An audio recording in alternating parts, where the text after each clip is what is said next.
In today's video, I'm gonna show you exactly how to see who has viewed your TikTok. Now to see who has viewed your TikTok, firstly you have to enable profile view settings. Now in order to do that, open your TikTok app and head over to the profile section. Now from your profile section, tap on this icon on the top right. Now to enable this feature, tap on turn on button. Once you enable that feature, tap on this icon and here you can see the people who have viewed your profile in the past 30 days.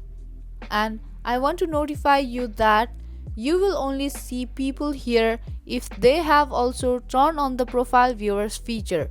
If you enable profile viewers and view someone else's profile who has this enabled, they will also be able to see that you have viewed their profile.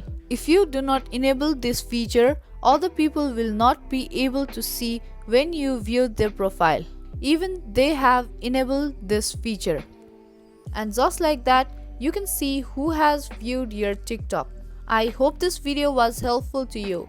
If it was, then subscribe to our channel and give this video a thumbs up. Thank you for watching and I will be back soon with more.